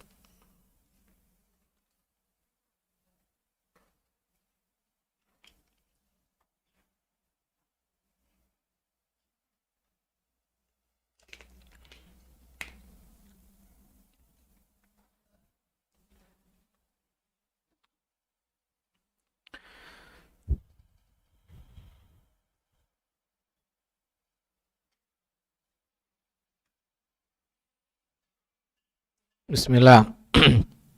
Ustadz izin bertanya, apabila kita membayar zakat fitri di kampung halaman kita, apakah ini sah? Ya Ustadz, syukran. Pada asalnya zakat itu dibayarkan di lingkungan sekitar kita, karena Rasulullah SAW mengatakan tu'khazu min aghniyaihim wa turaddu ila fuqaraihim. Diambil dari orang kayanya dan diberikan pada orang fakir miskinnya. Ya. Tetapi jika ada kemaslahatan yang lebih kuat, dibolehkan kita membayar zakat di luar tempat tinggal kita. Contohnya kemaslahatannya, ya, kita memiliki saudara di kampung halaman yang tidak ada yang memperhatikan mereka. Maka tentunya ya saudara ini kitalah yang lebih wajib untuk memperhatikannya dengan cara memayarkan zakat kita pada mereka. Nah, itu contoh yang dibolehkan. Jadi harus ada alasan yang kuat, ya, kemaslahatan, kebaikan yang akan kita harapkan untuk mengeluarkan zakat di luar daerah kita tinggal. Bismillah, Assalamualaikum warahmatullahi wabarakatuh. Semoga Allah merahmati Ustaz dan seluruh ulama kita, amin. Juga seluruh kaum muslimin, amin. Izin bertanya Ustaz, bagaimana hukum mengganti zakat fitrah dengan sejumlah uang yang setara dengan harga beras yang biasa kita gunakan? Jazakallahu khairan atas jawabannya. Ya, sebagian ulama membolehkan mengeluarkan, mengkonversi makanan pokok dengan barang yang lain, tapi dengan syarat memang ada kebutuhan untuk itu yang lebih kuat daripada yang lainnya. Maksudnya apa? Contohnya, ya, kita mengeluarkan zakat dalam bentuk uang karena memang dalam bentuk barang yang lain, contohnya seperti pakaian, karena bisa jadi pakaian di tempat itu sangat sulit, ya. Nah, jadi bolehnya ini oleh sebagian pendapat ulama karena ada kemaslahatan yang lebih kuat. Nah, adapun secara hukum asalnya zakat fitrah itu adalah bentuk makanan pokok. Jadi yang paling penting kita ketahui adalah zakat fitrah itu adalah perintah Rasulullah SAW adalah makanan pokok. Ya. Sa'an min ta'amin, satu sok dari makanan pokok. Maka para ulama sepakat zakat itu jika ditunaikan makanan pokok maka dia sah karena memang itu hukum asalnya. Adapun ditukar dengan uang maka para ulama berbeda pendapat. Ada yang mengatakan sah, ada yang mengatakan tidak sah. Yang mengatakan boleh atau sah dengan syarat ada kebutuhan yang lebih kuat untuk itu.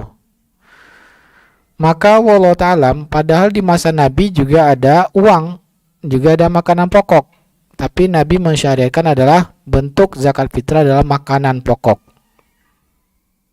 Ya. Padahal ada kesempatan bisa saja orang untuk mengeluarkan zakat fitrah itu menggunakan dinar atau dirham. Tapi Nabi mengatakan mengeluarkanlah dengan satu sok makanan pokok. Maka dengan demikian kesimpulannya Ya, kita memilih pendapat yang sepakat para ulama, yaitu yang sah dengan menggunakan makanan pokok. Maka kita hendaknya hati-hati, ya. Maka dengan uang ini, dengan mengkonversi dengan uang, maka dikhawatirkan tidak sah. Maka lebih baik kita mengeluarkan dengan makanan pokok. Wallahu ta'ala. Semoga bisa memahami jawaban dari saya.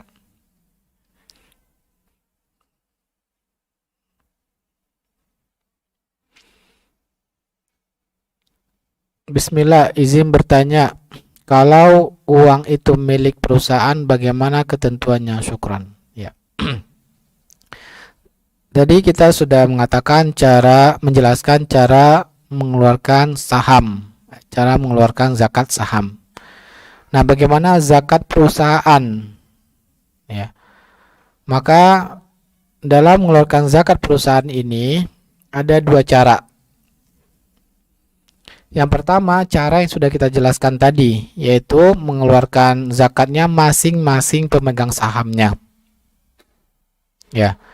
Jadi masing-masing pemegang sahamnya, mereka yang menghitung zakat harta mereka masing-masing.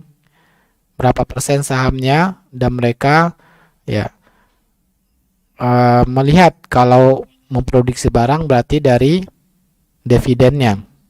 Tapi kalau perdagangan berarti menghitung dari aset yang bergerak dari perusahaan tersebut dan sebesar sahamnya. Ini yang pertama. Yang kedua, bisa juga cara menghitungnya zakat tersebut berdasarkan dianggap perusahaan itu satu orang. Saya ulangi lagi, dianggap perusahaan itu dianggap seperti satu orang. Ya. Sehingga menghitungnya itu berdasarkan hasil dari usahanya itu sendiri. Misalkan usahanya memproduksi baju, total keuntungan dalam 1 tahun, misalkan dividennya atau keuntungan bersihnya 100 juta dari perusahaan itu, maka mengeluarkan zakatnya yaitu apa? Dari 2,5 dari 100 juta. Maka ya sisanya baru dibagi dividen kepada pemegang saham. Maka pemegang saham tidak perlu lagi menghitung zakatnya. Kenapa? Karena sudah dikeluarkan zakatnya, yang mana dianggap perusahaan itu satu orang. Ya. Nah, inilah dua cara dalam menghitung zakat perusahaan. Bisa dengan seolah-olah perusahaan itu satu orang, atau cara kedua yaitu dengan cara pemegang sahamnya yang menghitung sahamnya masing-masing. Assalamualaikum warahmatullahi wabarakatuh. Semoga Ustaz dan ibu-ibu kajian hari ini senantiasa selalu dalam lindungan Allah. Ya. Ustaz, izin bertanya, jika kita membeli sepetak sawah, akan tetapi kita tidak mengelola sawah tersebut secara penuh,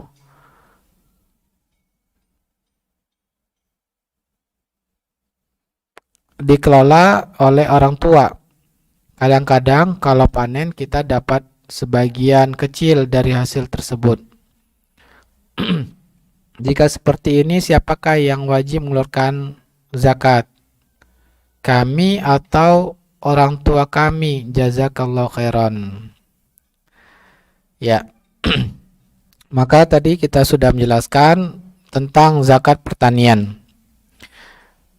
Dalam kasus ini, jika memang menanam padi ini tujuannya untuk memenuhi kebutuhan pokok, hasil berasnya itu hanya untuk dimakan, maksud saya. Ya, hanya untuk dimakan seluruhnya. Maka ketika panen, hasil panennya itu ya, setelah menjadi beras, ternyata beratnya 1 ton. Setelah menjadi beras, berat berasnya itu 1 ton. Maka ya dikeluarkan 10%-nya langsung. Dikeluarkan langsung 10%-nya jika airnya gratis. Maka begitu cara menghitungnya, bukan waktu dibagi-bagi. Sebelum dibagi sudah dihitung. Ya.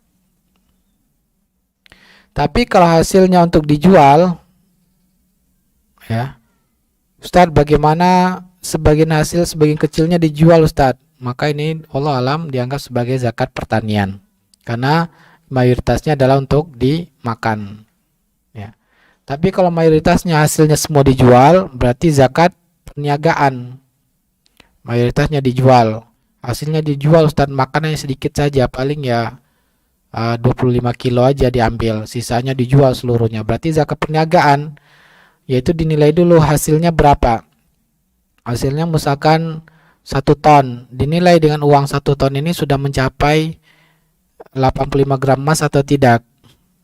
Kemudian berlalu dulu 1 tahun, ya. Setelah 1 tahun masih ada nggak uangnya? Kalau ada baru dikeluarkan.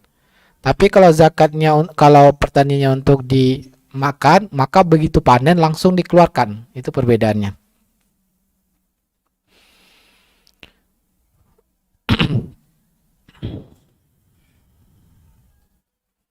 Assalamualaikum warahmatullahi wabarakatuh. Semoga Ustadz selalu dalam rahmat dan penjagaan Allah Ta'ala. Amin.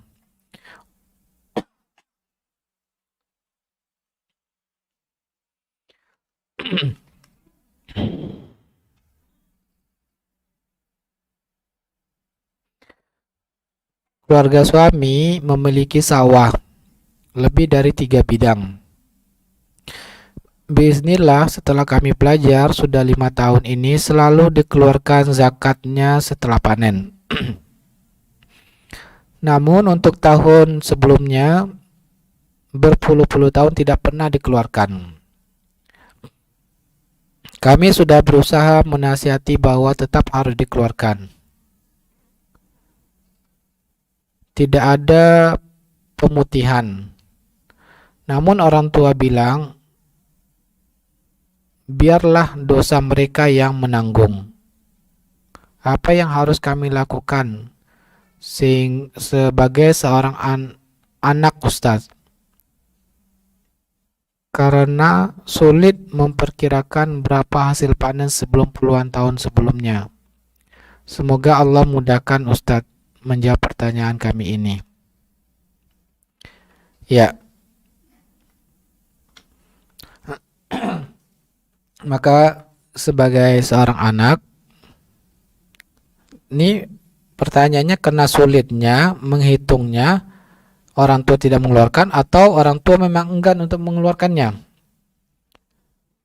Nah, kalau karena sulitnya sehingga orang tua enggan untuk mengeluarkannya, maka diperkirakan semaksimalnya saja, semampunya saja. Karena Allah mengatakan la yukallifullahu nafsan illa wus'aha. Allah tidak membebani yang memang tidak bisa dilakukan. Maka perkirakan saja sebisanya saja. Nah, maka keluarkan sebisanya. Kalau seandainya karena memang orang tua enggan, maka selalu ingatkan dan berdoa kepada Allah agar orang tua mau mengeluarkannya.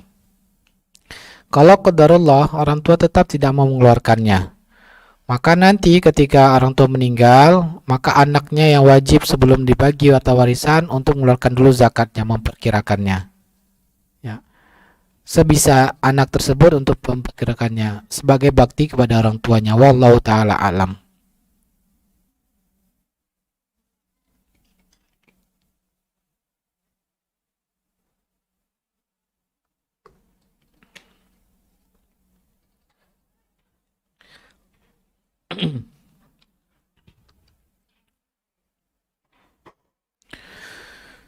Bismillah, izin bertanya Ustadz. Secara syariat mana yang lebih dahulukan, membayar hutang atau melunasi hutang riba atau mendaftar haji?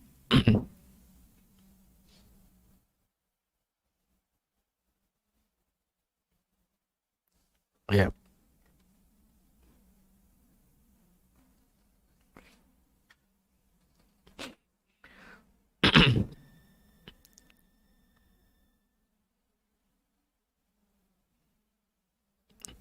Pertama,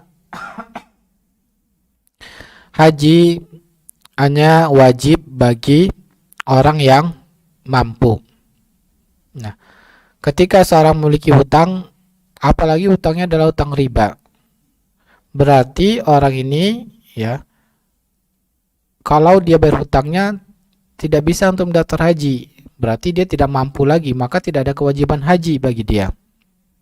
Ya, maka didahulukan untuk menjaga dirinya dari hal yang haram. Karena untuk melunasi hutangnya itu suatu kewajiban dan ternyata uang tidak cukup lagi untuk berhaji, maka tidak ada wajib haji bagi dirinya. Wallahu taala alam. Apakah berdosa jika seseorang mendahulukan membeli barang semisal kendaraan atau rumah daripada untuk mendaftar haji? Mohon nasihatnya, syukran. Ya. Membeli barang semisal kendaraan atau rumah. Membeli rumah kalau memang untuk kebutuhan pokoknya, ya, maka haji tidak menjadi wajib bagi dirinya karena rumah juga merupakan kebutuhan pokok. Ya, tapi rumahnya ya rumah kebutuhan pokok. Jangan rumah yang lebih dari kebutuhan pokoknya. Maksud saya gini, seorang yang baru menikah, kebutuhan pokoknya untuk rumah yang berapa kamar? 2 kamar itu sudah terpenuhi, atau 1 kamar, nggak ada jual rumah 1 kamar ya. Ya. Ternyata ada yang dia memaksakan baru menikah akhirnya beli rumah yang 3 kamar, berarti dia ya akhirnya tidak bisa melaksanakan daftar haji, maka ini bisa mengakibatkan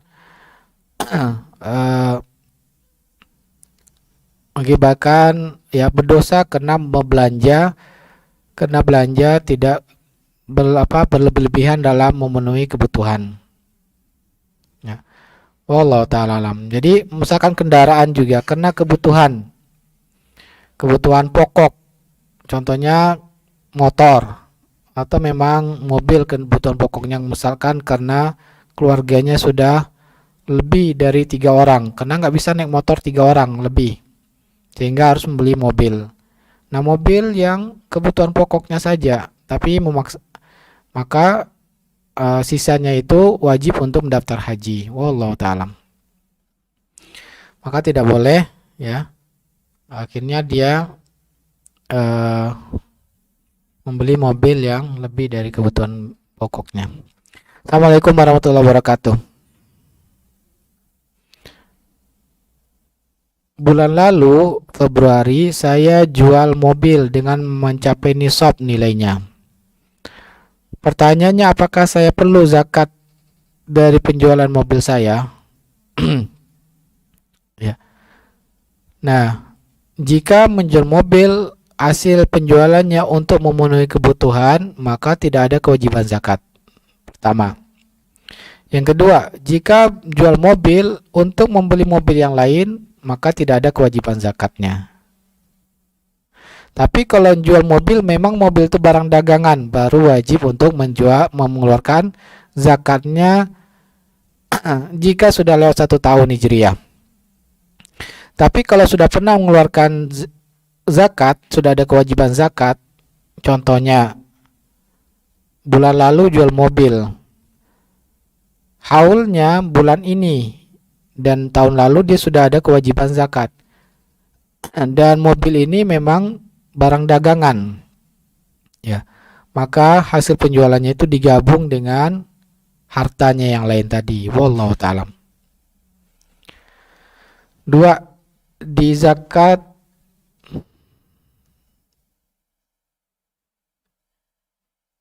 saya terima uangnya atau 1 tahun ke depan Hijriah? Ya, kita jawab ya. Assalamualaikum warahmatullahi wabarakatuh. Ustaz, mau bertanya, jika ada seseorang yang berpenghasilan sesuai UMR dan sudah dikalikan setahun penghasilannya kurang dari nisab, apakah wajib dikeluarkan zakat 2,5%-nya atau hanya keluarkan sedekah?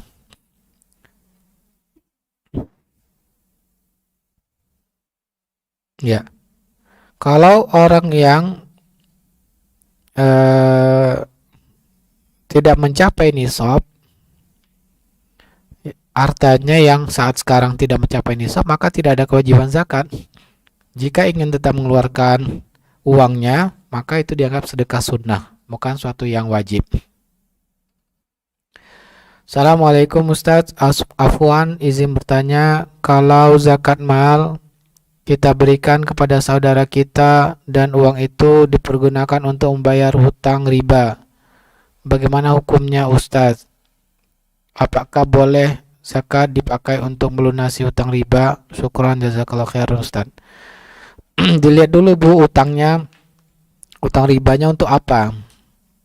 Kalau untuk kebutuhan tersier, contohnya ya untuk beli mobil atau untuk beli rumah yang bukan kebutuhan pokoknya.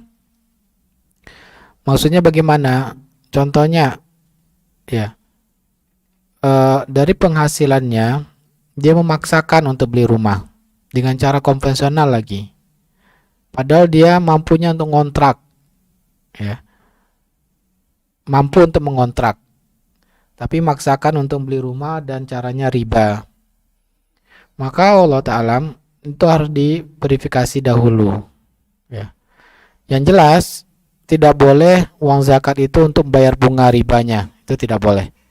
Sedangkan pokoknya dilihat dulu, pokok hutangnya itu dilihat dulu, apakah hutangnya itu nilai kebutuhan pokoknya berapa, hanya itu bolehnya, ya. Tapi kalau hutang ribanya bukan untuk kebutuhan pokok, maka tidak boleh dari atas zakat. Wallahu ta'ala.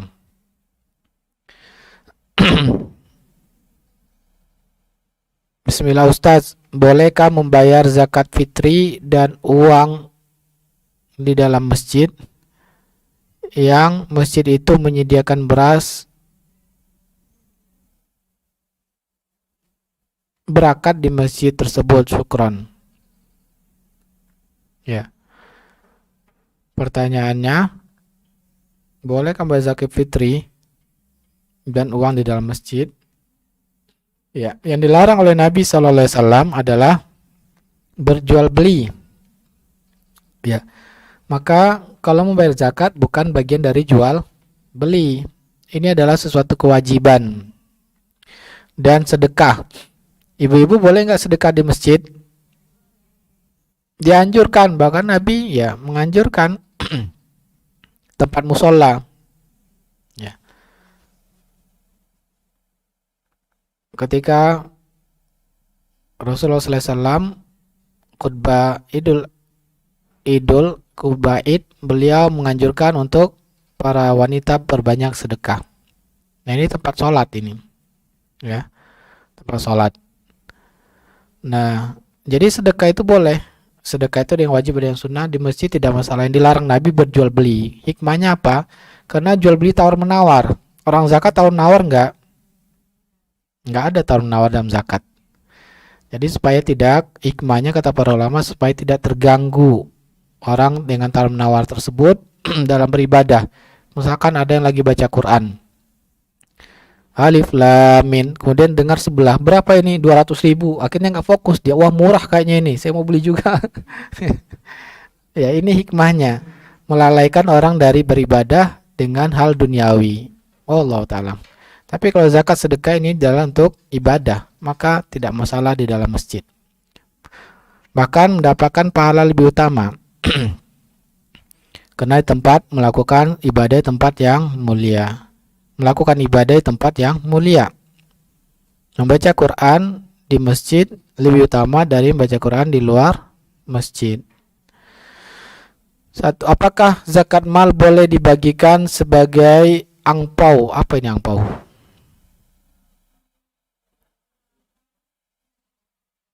Angpau ini apa maksudnya, Ibu?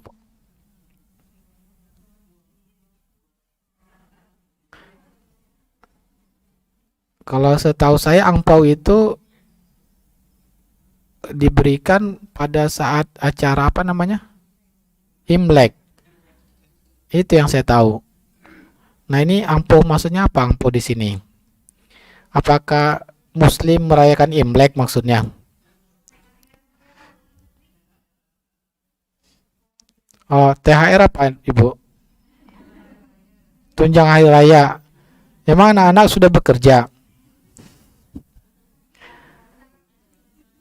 Hah? Nah, makanya hadiah. Nah, berarti angpau di sini maksudnya hadiah ya. Ya. Supaya saya tidak salah paham. Saya khawatir nanti salah paham. Angpau ternyata Imlek. Masa Muslim merayakan Imlek? Apakah zakat mal boleh dibagikan sebagai hadiah kepada saudara-saudara di kampung sebagai hadiah lebaran? Jadi masing-masing mendapatkan hadiah angpau lagi ya. Jadi masing-masing mendapatkan hadiah yang sama dari anak-anak dewasa ketika Idul Fitri. Zakat mal. Nah, zakat mal kita sudah jelaskan tadi, penyalurannya harus pada asnaf yang 8. Apakah anak-anak ini anak orang miskin? Ya, kalau orang tuanya bukan miskin, anak ini mereka menjadi tanggung jawab orang tuanya. Maka yang diverifikasi adalah orang tuanya. Ya, dilihat orang tuanya. Kalau memang miskin, maka boleh kita salurkan kepada orang tuanya untuk menikmati anaknya. Ya. Tapi anak ini nggak punya orang tua, Ustadz. Nah, boleh kita salurkan ke dia untuk kebutuhan pokoknya. Ya. Maka tidak boleh memberikan dalam bentuk zakat, ya, dalam bentuk hadiah, tapi orangnya bukan orang fakir miskin. Wallahu ta'ala. Tidak sah zakatnya. Maka wajib menghitung zakatnya kembali. Apakah zakat fitrah boleh dibayarkan berupa uang ke masjid yang nantinya akan dibelikan beras dan dibagikan ke fakir miskin? Ya, berarti kita mewakilkan pada pengurus masjid untuk membelikan berasnya, boleh. Tidak ada masalah. Ustadz, jika uang yang dipinjam oleh orang lain dan pembayarannya tidak lancar, bahkan tidak dibayar, apakah wajib zakat? Nah, ketika kita pertama tidak ada kewajiban zakat, ya. Yang kedua, jika memang kita memang sudah ada wajib zakat pada harta yang lain, maka harta ini ya tidak dihitung. Piutang ini tidak dihitung. Nah, kapan dihitung? Kalau memang piutangnya sudah mencapai nisab, misalkan piutangnya itu 100 juta, ya. Nah, kemudian tidak dibayarkan sudah 2 tahun, 3 tahun. Nah, karena dia memang sudah mencapai nisab, begitu kita terima dikeluarkan sekali. Ya. Tapi kalau dia di bawah nisab, misalkan nilainya hanya 40 juta, maka ya begitu kita terima itu belum ada kewajiban zakat. Digabung dulu dengan harta yang lain setelah 1 tahun. Wallahu ta'ala. Jika uang sudah masuk nisab, tapi perhiasannya belum masuk nisab, apakah dihitung juga zakatnya? Iya. Tadi kita sudah katakan di total semuanya, Bu, digabungkan. Uang digabung emas, digabung saham, digabung rekening, digabung obligasi, digabung sukuk, semuanya digabung. Dan totalnya itu dikeluarkan 2,5%-nya. Ya. Barang dagangan juga digabung karena itu masih sama maknanya. Ya. Barang dagangan, emas, perhiasan itu masih sama. Kemudian apakah perhiasan yang dizakati harus emas murni 24 karat ataukah di bawah itu juga wajib? Iya, diwajibkan juga. Ya. Bagaimana cara menghitungnya? Misalkan emasnya 18 karat, ya, 75% perhiasannya. Ini maksudnya kita memilih kehati-hatian ya, kalau perhiasan ya. Kehati-hatian kita memilih ini. Jumhur ulama mengatakan tidak wajib, tapi untuk kehati-hatian kita mengeluarkannya. Nah, perhiasan ini bagaimana cara kalau kita mengeluarkan zakatnya? Maka mengeluarkannya ya di 18 dibagi 24 dikali berat gramnya itu. Contohnya, berat gramnya 100 gram. Ya. Dia karatnya 18. Berarti 18 kali 100 gram bagi 24. Nah, itulah hitungannya. Bisa dipahami, Ibu? Coba kita cari kalkulator ya.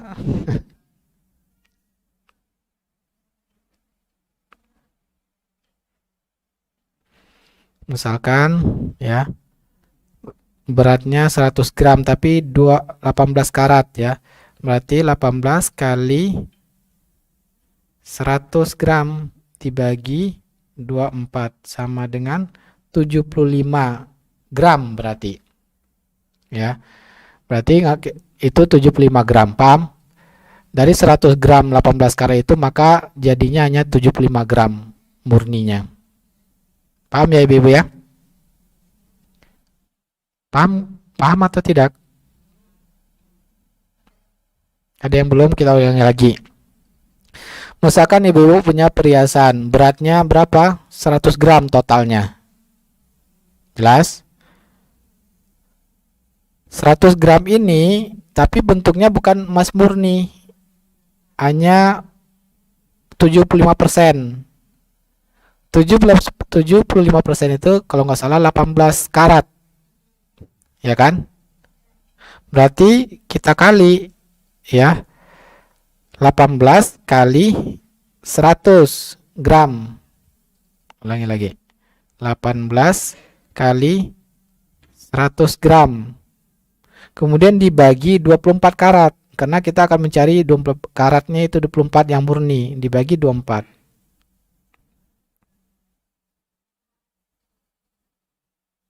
Sama dengan berapa? 75. Berarti yang 100 gram emas tadi kalau ingin dikeluarkan itu dianggap hanya 75 gram. Bukan 100 gram, tapi 75 gram. Ya. Nah, digabung 75 gram tadi digabung dengan uang tunai. Misalkan uang tunai ada 100 juta. Berarti total uangnya 175 juta. Kalau 1 gramnya 1 juta, berarti 175 juta dibagi 2,5. Itulah yang harus dikeluarkan zakatnya. Ya. Kemudian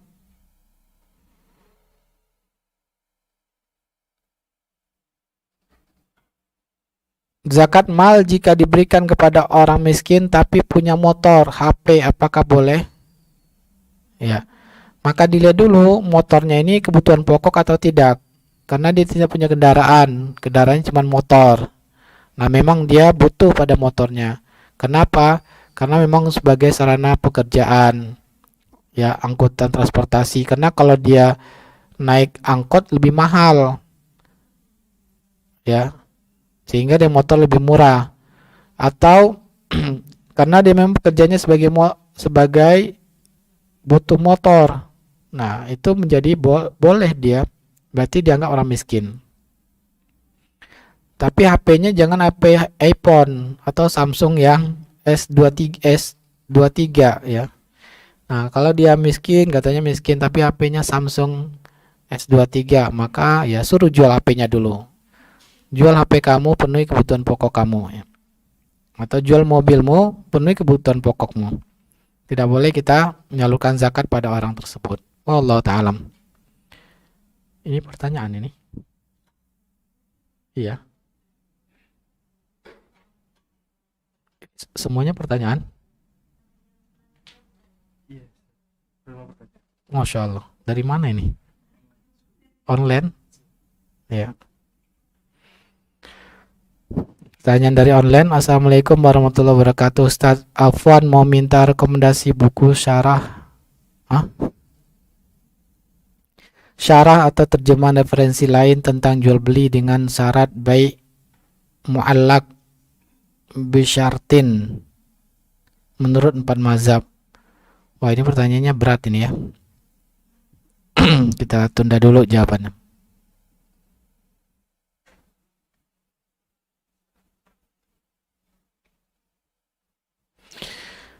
Masih bisa kita satu pertanyaan. Bismillah, assalamualaikum. Semoga Ustaz selalu dalam lindungan Allah. Izin bertanya, kami meminjam uang kepada orang tua untuk modal usaha. Orang tua berkata tidak perlu dikembalikan. tapi kami belum yakin karena jumlahnya lumayan besar. Dan dari awal kami niat untuk mengembalikan. Kemudian setelah 1 tahun Masehi kami memastikan kepada orang tua status uang tersebut. Dan orang tua berkata tidak perlu dikembalikan, artinya orang tua menghalalkan. Yang saya ingin tanyakan, sejak kapan kami menghitung haul untuk bayar zakatnya? Sejak meminjam atau sejak jelas status uang tersebut? Bagaimana saya menghitungnya? Sesuai nilai uang dari orang tua atau ditambah dengan semua uang kami? Kemudian jika sudah terlewat dari haulnya, bagaimana Ustaz? Syukran, jazakallahu. Ya, jadi pertanyaan dari penjelasan ini, walaupun uang itu pinjaman, kalau sudah berada di tangan orang yang berhutang, maka tetap ada kewajiban zakatnya kalau sudah berlalu 1 tahun hijriah. Ya, apalagi kalau sudah dihadiahkan. Contohnya, saya pinjam uang 200 juta. Setelah 1 tahun saya tidak menggunakan juga uang itu, maka wajib saya mengeluarkan zakatnya. Jelas? Nah, itu yang harus kita pahami. Kemudian jika sudah terlewat dari haulnya, segera bayar. Ya, maka kalau sudah terlewat haulnya bisa 2 cara. Cara pertama, ya, bertobat kepada Allah, mengambil bayarnya waktu haul itu. Maka haulnya tetap pada yang pertama tadi. Atau cara kedua, berubah haulnya, yaitu membayar ketika sekarang, tetapi dilebihkan sampai sekarang. Maka haulnya berubah menjadi sekarang ini untuk tahun depannya. Nah, ini 2 cara ini. Ya, tapi wajib pertama bertobat kepada Allah Ta'ala karena telat membayar zakatnya. Ya, wallahu ta'ala alam. Nah, ini yang catatan kesalahan kebanyakan kaum muslimin, menunda-nunda sampai bulan Ramadan, maka ini berdosa. Ya, maka zakat itu setiap orang tergantung dari kapan dia mencapai nisabnya dan haulnya. Akan berbeda satu orang nisab dan haulnya dari orang yang lain. Nah, maka kalau menunda bulan Ramadan, maka selama penundanya itu dia berdosa. Ya. Semoga ya ini dapat kita ambil pelajaran, ya, itu menjadi ilmu yang bermanfaat dan Allah mudahkan kita untuk mengamalkannya dalam kehidupan sehari-hari. Kita cukupkan pertemuan kita ini, kita tutup dengan doa kafaratul majelis. Subhanakallahumma bihamdika asyhadu an la ilaha illa anta astaghfiruka wa atubu ilaik. Wassalamualaikum warahmatullahi wabarakatuh. بسم الله الرحمن الرحيم